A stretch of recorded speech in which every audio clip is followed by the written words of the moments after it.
اللہ الرحمن الرحیم الصلاۃ والسلام علیک یا سید یا رسول اللہ وعلی آلک و اصحابک یا نور اللہ۔ درود شریف کا مشاہدہ سماعت فرمائیے۔ میرا نام سید قارب منیر ہے۔ میرا مشن ہے کہ ہر بندہ درود شریف کے ورد میں آ جائے اور زیادہ سے زیادہ درود شریف پڑھا جائے۔ درود شریف کے مشاہدات شیئر کرنے کا پرپس بھی یہی ہے کہ لوگ درود پاک سے جڑ جائیں۔ ہر تعلق رکھنے والے فرد کو درود شریف کی دعوت دینا میں ضروری سمجھتا ہوں۔ میرے والد بیمار ہوئے تو میرا ارادہ تھا کہ 12 ربیع الاول کو جب میرے والد صاحب صحت یاب ہوں گے تو گھر میں درود شریف کی محفل کا اہتمام کروں گا، لیکن اللہ تعالیٰ کا حکم کہ میرے والد ٹھیک نہ ہو سکے اور 12 ربیع الاول سے 3-4 روز قبل ہی ان کا انتقال ہو گیا۔ انا للہ و انا الیہ راجعون۔ میری ایک بہن انڈیا سے ہیں، انہوں نے میرے والد کے لیے 1 کروڑ درود شریف کا ہدیہ بھیجا، سبحان اللہ عز و جل۔ تو میں نے وہ ہدیہ اپنے والد صاحب کو ایصال ثواب کر دیا۔ اسی دوران مجھے خیال آیا کہ محفل درود شریف کا ارادہ تھا جو ابھی تک نہ کروا سکا، اب اس کا اہتمام کرنا چاہیے۔ اس طرح بابا جانی کو ایصال ثواب بھی کریں گے اور ان کے لیے مغفرت کی دعا بھی ہو جائے گی۔ بھائی سے عرض کیا کہ تمام فیملی ممبرز اجتماعی طور پر یعنی ساتھ مل کر درود شریف کی محفل سجاتے ہیں، تو وہ مان گئے۔ میری بھابھی کہنے لگی کہ کون سا درود شریف پڑھیں؟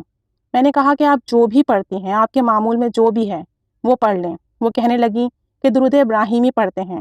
انہوں نے تسبیح لی اور درود شریف پڑھنا شروع کر دیا۔ ہم سب بھی درود شریف پڑھ رہے تھے۔ اسی دوران ہم نے محسوس کیا اور دیکھا کہ بھابھی درود شریف پڑھتے پڑھتے جھکتی چلی جا رہی ہیں، جیسے انسان نیند میں ہو یا سجدے میں جا رہا ہو۔ خیر انہوں نے کافی دیر سر جھکائے رکھا، پھر اچانک سر اوپر کیا اور آنکھیں کھولیں تو ان کی آنکھوں میں آنسو تھے۔ بتانے لگی کہ درود شریف پڑھتے پڑھتے مجھ پر نیند کا غلبہ ہوا اور مجھے اونگ آ گئی، میری آنکھ لگ گئی۔ جب میری آنکھ لگی تو میں نے دیکھا کہ ہمارے جو بابا جانی ہیں وہ روضہ رسول صلی اللہ علیہ وآلہ وسلم کی جالیوں کے پاس کھڑے ہیں اور مجھے کہہ رہے ہیں کہ آؤ تم بھی سلام کر لو۔ جب انہوں نے یہ مشاہدہ بتایا تو ہمیں دلی طور پر بہت سکون محسوس ہوا۔ واللہ عالم میرے والد کا کوئی ایسا عمل تھا یا انڈیا سے جو بہن تھیں جنہوں نے 1 کروڑ درود شریف کا ہدیہ بھیجا تھا، اس درود پاک کا کمال تھا یا محفل درود شریف کی برکت تھی کہ میرے والد صاحب کو روضہ رسول صلی اللہ علیہ وآلہ وسلم کی حاضری نصیب ہوئی۔ اللہ کریم ہم سب پر رحمت کی نگاہ فرمائے، یہ تو اللہ کریم ہی بہتر جانتا ہے۔ دعا گو ہوں کہ اللہ تعالیٰ ہمیں درود شریف سے جوڑے رکھے اور درود شریف کی برکت عطا فرمائے، اور جو مرحومین ہیں ان پر خصوصی کرم فرمائے۔ اللہ تعالیٰ ہمیں درود پاک پڑھنے کی توفیق و سعادت دے اور درود پاک پڑھنے میں آسانی عطا فرمائے، درود پاک کا کام قبول و مقبول فرمائے۔